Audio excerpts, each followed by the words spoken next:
फिलहाल कैथल के सचिव जहां वाल्मीकि समाज के साथ साथ 36 बिरादरी के लोग आज विधायक लीलाराम के खिलाफ प्रदर्शन करते हुए नजर आ रहे हैं। साफ तौर पर जो ऑडियो वायरल लगातार विधायक लीलाराम की हो रही है, उसके खिलाफ आज वाल्मीकि समाज सहित अन्य समाज के लोग भी आज विधायक लीलाराम के खिलाफ नारेबाजी करते हुए नजर आ रहे हैं। फिलहाल कैथल के सचिवालय की तस्वीरें हैं, बातचीत करेंगे तमाम लोगों से क्या कुछ वो कहना चाहेंगे। लेकिन जिस तरह से लगातार एक के बाद एक ऑडियो विधायक लीलाराम की सामने आ रही है, कहीं ना कहीं उसको लेकर समाज के तमाम लोगों के अंदर रोष है और 2024 के चुनाव में भाजपा को उसका खामियाजा भुगतना पड़ सकता है और ये ऑडियो वायरल का खेल विधायक लीलाराम के लिए मुसीबत बन सकता है। क्योंकि साफ तौर पर जो समाज के लोग इस समय मेरे साथ हैं, इनका साफ तौर पर यह कहना है कि अगर भाजपा विधायक लीलाराम पर दांव खेलती है तो आने वाले चुनावी समय में विधायक लीलाराम का हर गांव में विरोध होगा और भाजपा का बायकॉट होगा। फिलहाल ये तमाम लोगों का कहना है, लेकिन मौके पर जो तमाम लोग पहुंचे उनसे बातचीत करेंगे, क्या कुछ कहना चाहेंगे और क्या कुछ इनकी मांग है, आगामी क्या कदम रहने वाला है, उसको लेकर प्रदीप क्योड़क जी हमारे साथ, उनसे बातचीत करेंगे। जी प्रदीप जी, आज प्रदर्शन किया जा रहा है, आक्रोश जताया जा रहा है, क्या मामला है?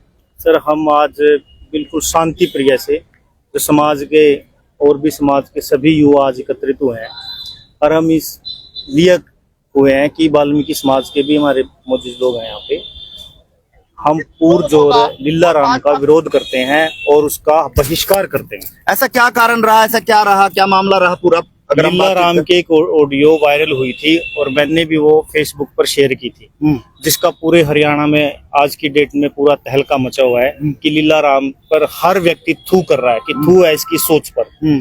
और लीलाराम ने जो अपनी मानसिकता दर्शाई है उसमें कैथल की बेटी का नाम लेते हुए उसने 3 और जातियों को बीच में ले लिया कि एक बनिया है, एक गुज्जर है, एक जाट है।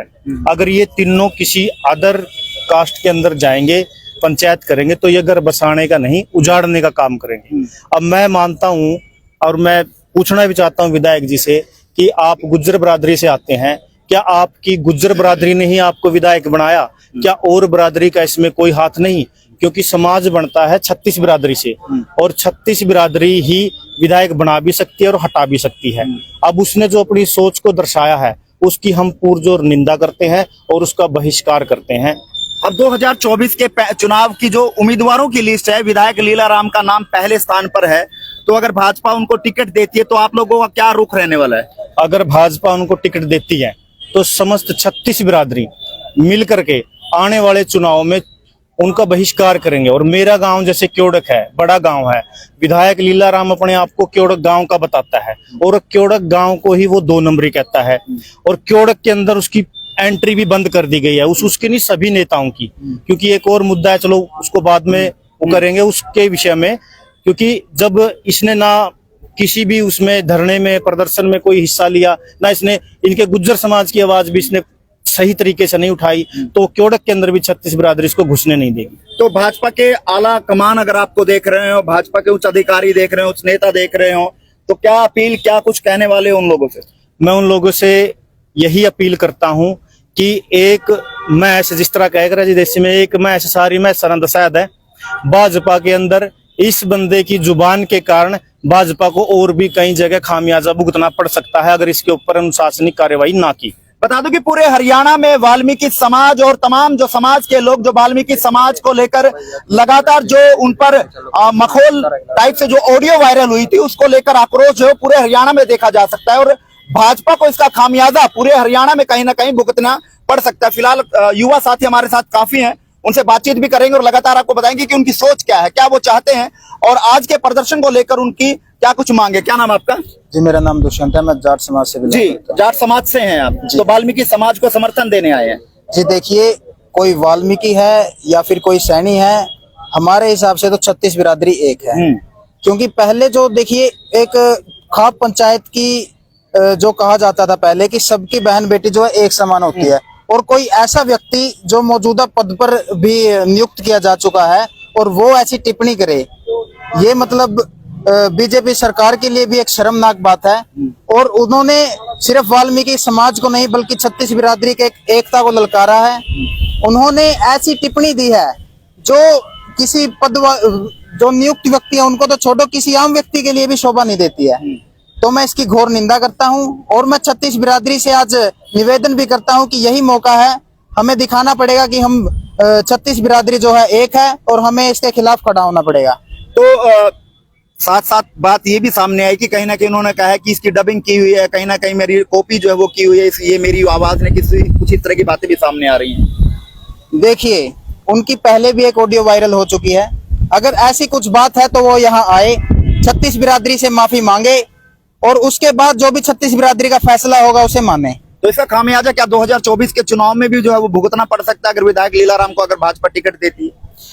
देखिए, टिकट की तो बात बहुत दूर है, अगर 36 बिरादरी एक हो गई तो सिर्फ लीलाराम गुर्जर का नहीं, यहाँ से भाजपा का भी पत्ता साफ हो सकता है। चलिए, फिलहाल कैथल के सचिवालय की तस्वीरें हैं। क्या नाम आपका? मेरा नाम गुरप्रीत सैनी, हम लोग गामड़ी गली नंबर 3 से। तो क्या कुछ कहना चाहेंगे आज किस लिए मैं पहुंचे? कहना चाहूंगा, देखो इतने बड़े पद पे नियुक्त होने के बाद हमारे एमएलए लीलाराम जी, देखो मैं बात समर्थन की नहीं करूंगा, मैं बात तन मन धन से देने की बात करूंगा। क्योंकि समर्थन होता है, कई बार बंदे आते हैं सोशल मीडिया फोटो खिंचवाते हैं, कहते हैं कि मैं इसके साथ हूं। मैं कुछ ऐसे नहीं है, मैं बिल्कुल तन मन धन से साथ हूं। बहन बेटी सबकी एक समान होती है। यहाँ पे सवाल उठता है कहीं ना कहीं मोदी जी पे, क्योंकि मोदी जी ने एक नारा दिया था बेटी पढ़ाओ बेटी बचाओ, और उनके जो निचले पद अधिकारी हैं वो क्या नारा दे रहे हैं। एक चलो मानते हैं कि उस पर गलती हो गई, ठीक है, हम गलती स्वीकार करते हैं। क्या गलती एक बार होती है? जिसको बार बार किया जाए वो गुनाह होता है। एक महीने में ऐसे ही 2 कटाक्ष दो बार बार उठ के आते हैं, क्या किसी को पता नहीं है? क्या हम इतने पागल हैं? हम पढ़े लिखे नहीं है? ये जानबूझकर किया गया है या मुंह से निकला हुआ है? अगर मुंह से निकला हुआ है तो 36 बिरादरी यहाँ पे खड़ी है, सबसे सामने आए, हाथ जोड़ के माफी मांगे। मैं आश्वासन दिलाता हूँ 36 बिरादरी आपको माफ भी करेगी और भविष्य में आपके साथ भी खड़ेगी। अगर आप ऐसा करने में असमर्थ हो, आपसे एक बार नहीं होता, आपसे झुका नहीं जाता, और बड़े पदाधिकारियों में कहना चाहूंगा उसके बाद भी अगर भाजपा इस पे दाव खेलती है तो इसका 36 बिरादरी विरोध करती है और इसका खामियाजा 2024 में भुगतेगा भुगतेगा भुगतेगा। धन्यवाद। फिलहाल सिख समाज से भी क्या कहना चाहेंगे? क्या नाम है आपका? जी, मेरा नाम जस प्रताप सिंह है, कैथल से हूँ। क्या कहना चाहेंगे किस आज इकट्ठे हुए हैं? तो आज सभी भाईचारा इकट्ठा हुआ है, कोई एक समाज यहाँ पर इकट्ठा नहीं हुआ। केवल अगर हम बात करें वाल्मीकि समाज, वो नहीं इकट्ठा हुआ। आप देख सकते हैं कि जाट समाज भी यहाँ पर था, सैनी समाज भी यहाँ पर था और अनेकों दूसरे समाज भी हमारे यहाँ पर थे। तो मैं जो सिख समाज से आऊँ, हमारे यहाँ पर एक आ जाता है कि सभी एक समान होते हैं। हमारी तो अगर सिख समाज की बात करें तो यहाँ पर कहते हैं पंगत होनी चाहिए, उसके बाद यानी संगत होती है। तो मतलब सभी को एक समान रख के चलना चाहिए। पर आजकल मौजूदा जो हमारे मंत्री कह लो, विधायक कह लो, अगर उनकी सोच इस तरह की है तो उस पर हमें भी शर्म आती है, उनको शर्म आनी चाहिए। उनको इस चीज पे अगर उनके मुंह से गलती से निकल गया, कई बार इंसान से गलती हो जाती है, तो वो जैसे हमारे भाइयों ने बोला कि आकर माफी मांगे। हमारे भाईचारे इतना अच्छे हैं, दिल के अच्छे हैं कि माफ कर देंगे, कोई ऐसा दिल में कटाश नहीं रखेंगे अगर ये माफी मांगेंगे। अगर ये माफी नहीं मांगेंगे तो इनको दिल में गुस्सा है और गुस्सा अभी वोटों में आपको दिख जाएगा। चलिए, फिलहाल कैथल के सचिवालय की तस्वीरें हैं जहां लगातार वाल्मीकि समाज के तमाम जो लोग हैं वो विधायक जो लीलाराम है उनके खिलाफ प्रदर्शन कर रहे हैं और साफ तौर पर मांग है कि अगर विधायक लीलाराम द्वारा अगर माफी नहीं मांगी गई या फिर भाजपा उन पर दाव खेलती है 2024 में उसका खामियाजा भुगतना पड़ सकता है। क्या नाम है आपका? ऋषिपाल। अच्छा ऋषिपाल जी, क्या कहना चाहेंगे जिस तरह से ऑडियो को लेकर विरोध किया जा रहा है, आक्रोश जताया जा रहा है? पहले तो मैं आप सभी का धन्यवाद करता हूं जो आप हमारी आवाज उठाने के लिए यहाँ पर पहुंचे। तो सर, जिस प्रकार से ये ऑडियो सामने आई, समाज के लोगों ने इसको देखा, तो समाज में एक बहुत बड़ा इसके प्रति मतलब चिंता का विषय बन गया। एक विधायक होते हुए मतलब उन्होंने ऐसा बयान नहीं देना चाहिए था। ये सभी की बहन बेटी सभी की होती हैं, झगड़े सभी के घरों में होते हैं। यदि ये झगड़ा हो भी गया था तो विधायक को इस झगड़ा को निपटाना चाहिए था, लेकिन विधायक ने ऐसे शब्दों का इस्तेमाल किया जो शर्मनाक सब हो। सभी समाज और पंचायत जो जाती है उसमें सभी 36 बिरादरी के लोग जाते हैं, चाहे बनिया हो, चाहे जाट हो, चाहे कोई भी पंचायती आदमी, जो कोई भी हो सकता है, आप भी हो सकते हैं, लेकिन उसको उससे आपत्ति है। यदि लीलाराम अपने आप इतना बड़ा पंचायती मानता है तो वो फैसला कर देता और फिर ये टिप्पणी ना करता कि भाई ये इसको बसेगी या रहेगी ना जाएगी। ऐसे मामले सभी बिरादरी में जाते हैं। तो मैं तो लीलाराम से ये कहता हूँ कि आपको शर्म आनी चाहिए कि विधायक होते हो। और दूसरी बात, जो आप ये लीलाराम अनाप शनाप जिसने भी वीडियो में ये डाली, मैं ये कर दूंगा और वो कर, ऐसा कुछ नहीं। लीलाराम क्या करेगा? वो एक ठीक है, उसके साथ कितने लोग होंगे, इतने लोग इनके साथ भी है, पूरा समाज है।